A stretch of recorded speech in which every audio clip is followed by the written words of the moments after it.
Welcome to my channel and Vande Mataram to all of you and my dear students. आज आपके सामने हम एक ऐसा चैप्टर लेके आए हुए हैं जिसमें हम डिस्कशन करेंगे forms of the personal pronoun के बारे में। तो इस फॉर्म्स का चर्चा करने से पहले हम आपको बताना चाहेंगे कि ये हम पढ़ा क्या रहे थे, इसके पहले हमारा क्या चल रहा था। तो आपने यदि हमारा लास्ट वीडियो देखा होगा तो उसमें से हमने आपको बताया था काइंड्स ऑफ प्रोनाउन को। तो काइंड्स ऑफ प्रोनाउन में हमारा फर्स्ट जो प्रोनाउन था वो हमारा था पर्सनल प्रोनाउन। वो क्या था? Personal pronoun. तो उसी पर्सनल प्रोनाउन के कुछ पर्सन होते हैं, उसी पर्सनल प्रोनाउन के कुछ पर्सन होते हैं जिनका हमारे ग्रामर में विशेष महत्व होता है। और यदि हमको इसका सटीक जानकारी यदि मिल गई है तो फिर हमको आगे जा कर के किसी भी प्रकार की समस्या का समाधान मिल जाता है।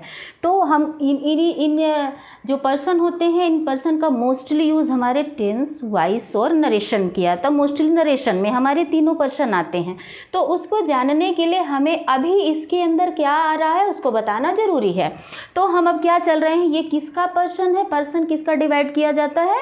पर्सनल प्रोनाउन का। हमने बताया forms of the personal pronouns. तो पर्सनल प्रोनाउंस का हमें क्या मिल के आया? पर्सन। तो पर्सन को हम डिवाइड करते हैं कितने पार्ट में? तो पर्सन को हम 3 भागों में डिवाइड करते हैं। पहला हमारा होता है फर्स्ट पर्सन। फर्स्ट पर्सन में हम किसका रख सकते हैं? मैस्कुलिन और फेमिनिन को। फर्स्ट पर्सन में मैस्कुलिन और फेमिनिन हो सकता है इसमें। तो इसके साथ में इसको हिंदी में हम कह सकते हैं वक्ता। इसको हिंदी में क्या कहेंगे? वक्ता, यानी कि बोलने वाला। फर्स्ट पर्सन वो क्या कहलाता है? वक्ता। अब इसके अंतर्गत मैस्कुलिन और फेमिनिन, इसमें क्या क्या आ जाएगा हमारा? आई एंड वी। ठीक है, अब ये हुआ हमारा आई एंड वी, वक्ता का काम ये कर रहा है। नेक्स्ट है हमारा सेकेंड पर्सन। सेकेंड पर्सन क्या होता है? श्रोता। इसको क्या कहते हैं? इसको श्रोता बोलते हैं, सुनने वाला। श्रोता कौन होता है? जो सुनता है। जब वक्ता कोई बात कहता है तो उसको कौन सुनता है? श्रोता सुनता है, ऑडियंस सुनती है, तो उसी को कहते हैं हम श्रोता। तो इसमें कौन से पर्सन आते हैं? इसमें भी मैस्कुलिन और फेमिनिन का यूज किया जाता है। तो इसके अंतर्गत ओनली अभी हम यू रख रहे हैं। जब हम पोएट्री का या स्पिरिचुअल चीज़ों का निर्माण करते हैं तो उसमें दो, दी, इनका भी यूज किया जाता है। तो जब हम चार्ट बनाएंगे तो वो सारे आपके सामने अपीयर हो जाएंगे। अभी तो फिलहाल हम सेकेंड पर्सन में यू को ही दिखा रहे हैं। ठीक है, हमारा नेक्स्ट यानी थर्ड पर्सन है। थर्ड पर्सन में हमारा आ रहा है कि आपका ये जिसके बारे में बात की जाती है, जिसके बारे में बात की जाती है। तो जब हम किसी के बारे में बात करते हैं तो वो ऑल जेंडर हो सकता है, मैस्कुलिन भी हो सकता है, फेमिनिन भी हो सकता है, न्यूटर भी हो सकता है, कॉमन भी हो सकता है, ऑल वर्ड में कुछ भी हो सकता है जिसके बारे में हम बात करते हैं। तो ये पर्सन का जो यूज किया जाता है, ध्यान आपको ये देना है कि एक तो वक्ता हो गया, हम बात कर रहे हैं। हम बात किससे कर रहे हैं? आपसे कर रहे हैं। तो आप क्या हो गए? सेकेंड पर्सन में क्या हो गई? First person. किसके बारे में बात कर रही हूँ मैं? क्या डिस्कशन कर रही हूँ आपसे? ग्रामर के बारे में कर रही हूँ। ठीक है, तो अब यहाँ हमारा न्यूट्रल भी हो सकता है ना? न्यूट्रल भी, काउंटेबल, अनकाउंटेबल, हम किसी के बारे में भी चर्चा कर सकते हैं। सपोज दैट मैं पढ़ा ही रही हूँ, तो पढ़ा तो मैं रही हूँ तो मैं फर्स्ट पर्सन, आप सुन रहे हैं तो आप सेकेंड पर्सन, और जिसके बारे में मैं चर्चा कर रही हूँ वो हमारा हो गया है थर्ड पर्सन। यानी कि जो सुनने वाला, जिसके बारे में बात की जाती है ना, जिसके बारे में चर्चा की जाती है, उसे क्या कहते हैं हम? Third person. और थर्ड पर्सन क्या क्या हो सकता है हमारा? इसमें हो सकता है ही, शी, इट,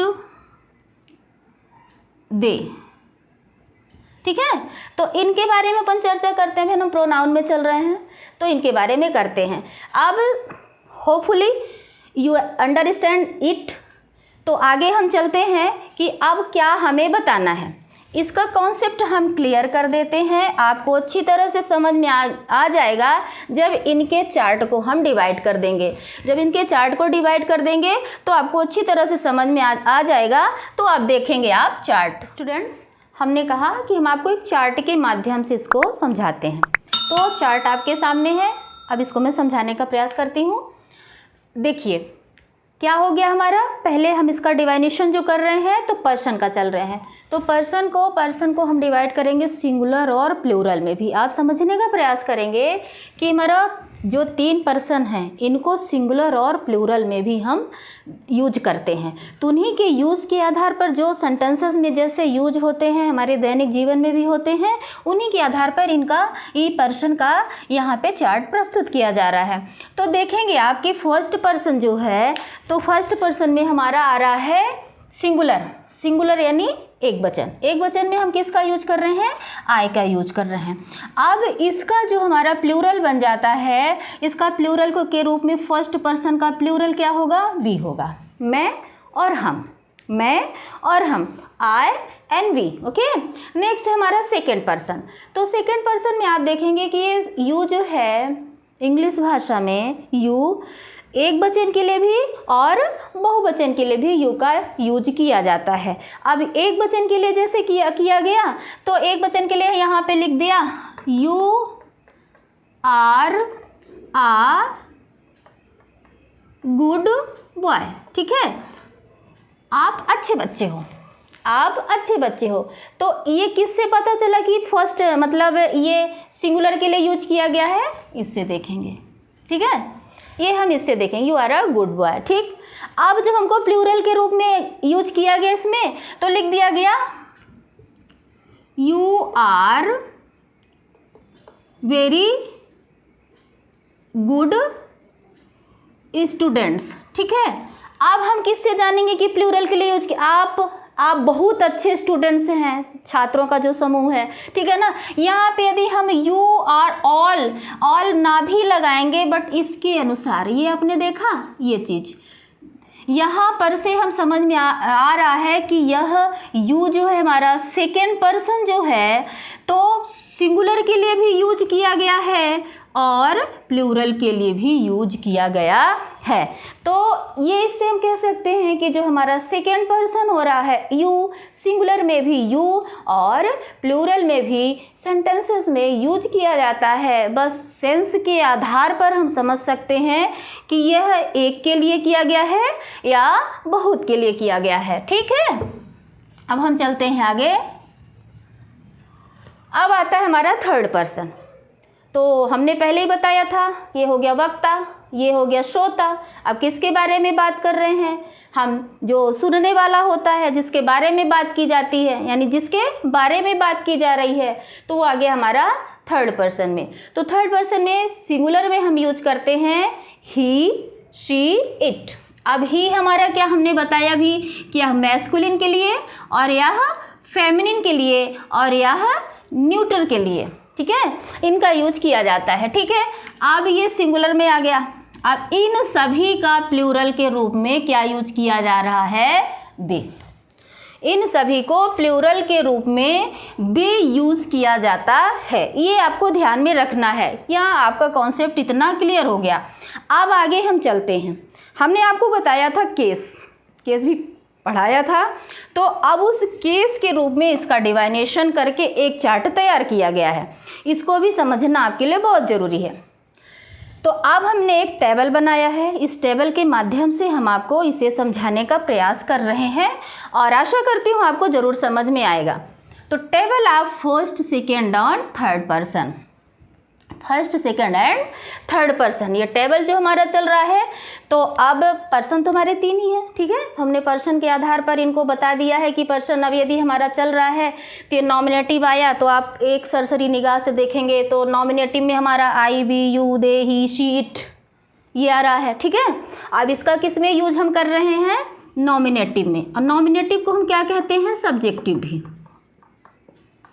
नॉमिनेटिव को किसके रूप में यूज करते हैं हम, सब्जेक्टिव के रूप में। तो अब जो सब्जेक्टिव हमारा होता है किसका कार्य करता है, सब्जेक्ट का। किसी भी सेंटेंस में जो सब्जेक्ट का कार्य करता है उसे सब्जेक्टिव केस या नॉमिनेटिव केस के अंतर्गत रखते हैं। ठीक है, अब इसमें हमने यहाँ बता दिया कि कौन सा सिंगुलर है और कौन सा प्लूरल। तो अब यहाँ भी एक दिखा देते हैं, आपको समझा देते हैं कि हमारा जो फर्स्ट पर्सन है, फर्स्ट पर्सन में सिंगुलर में आई आया।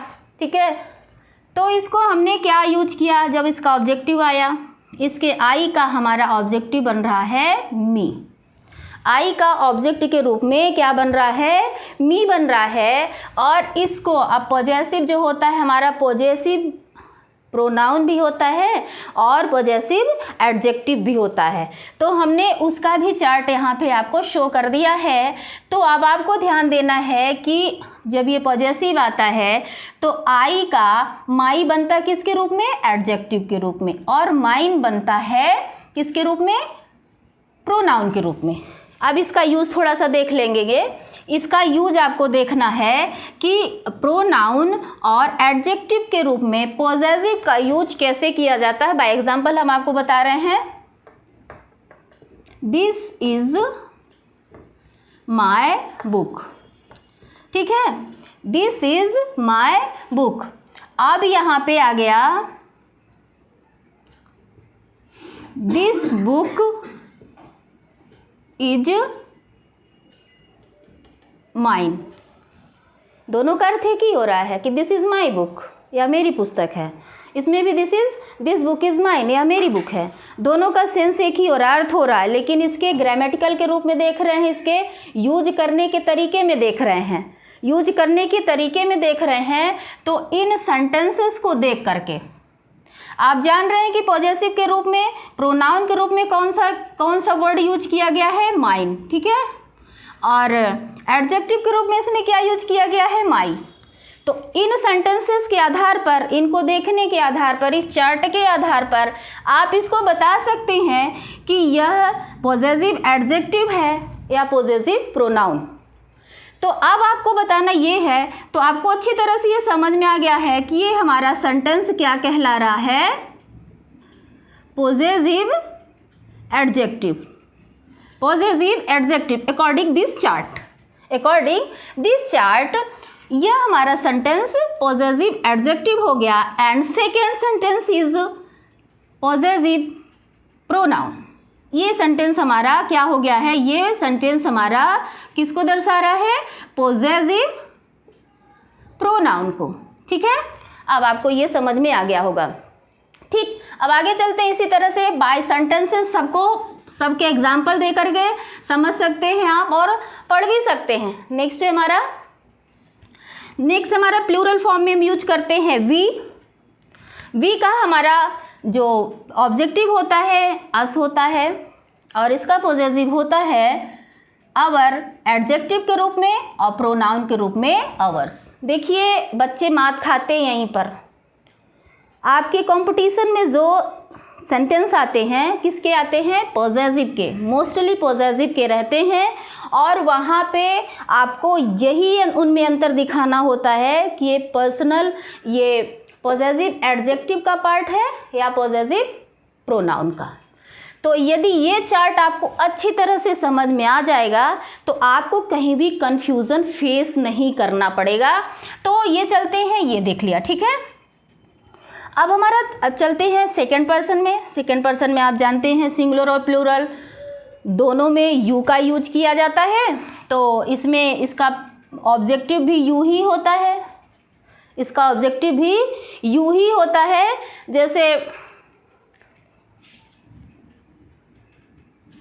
है ना, या माई ही लव्स यू, ठीक है ना। अब ही में वो पापा भी हो सकता है, भाई भी हो सकता है, कोई भी हो सकता है, पर यहाँ पर ये ऑब्जेक्टिव के रूप में यू का यूज किया गया, ही लव्स यू। समझ में आया आपको। नेक्स्ट इसी प्रकार से अब इसका जो चल रहे हैं हम पॉजेसिव एडजेक्टिव में योर आ रहा है, इसमें भी योर का प्रयोग किया जा रहा है, लेकिन प्रोनाउन के रूप में योर्स दोनों सिंगुलर एंड प्लूरल दोनों में यूज किया जा रहा है। नेक्स्ट है हमारा थर्ड पर्सन। अब थर्ड पर्सन में हम चलते हैं। तो थर्ड पर्सन में हमारा ही, शी, इट और दे आ रहा था, ठीक है। तो हमने बताया ही मैस्कुलिन होता है, शी फेमिनिन होता है, इट न्यूटर होता है और दे क्या होता है, ये प्लूरल फॉर्म होता है। इन्हीं सब के लिए यूज किया जाता है, बट ये क्या कहलाता है, ये सबका प्लूरल फॉर्म होता है। तो अब इसके हिसाब से हम अब चल रहे हैं। तो ही का हो गया हमारा हिम, क्या बन रहा हमारा हिम, ऑब्जेक्टिव, ठीक। फिर हमारा पॉजेसिव क्या बन रहा है, एडजेक्टिव के रूप में हिज, ठीक, और प्रोनाउन के रूप में भी ये बन रहा है हिज। ठीक, फिर आगे हम चलते हैं कि अब शी का चल रहे हैं। शी में जब हम चल रहे हैं तो शी के रूप में ये फेमिन आया, तो ये हर और हर्ष, ये इसका ऑब्जेक्टिव भी यही बना और इसका एडजेक्टिव के रूप में ये बना और इसका प्रोनाउन के रूप में हर्ष का यूज किया गया। ठीक है, नेक्स्ट है हमारा इट।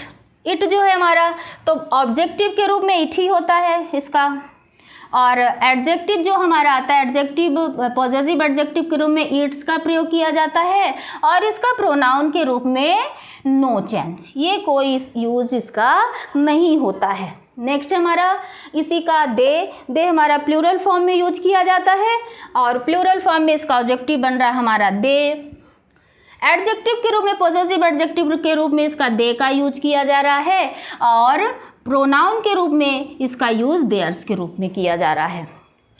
तो यदि इन सब के एग्जाम्पल बाय सेंटेंसेस हम देंगे तो वीडियो बहुत लंबा हो जाएगा। एक दो एग्जाम्पल से आपको समझ में आ गया होगा कि इनका सेंटेंस में हम कैसे यूज करेंगे और किस प्रकार से इसका डिफरेंसेस हम पता कर पाएंगे कि ये पॉजेसिव एडजेक्टिव है अथवा प्रोनाउन।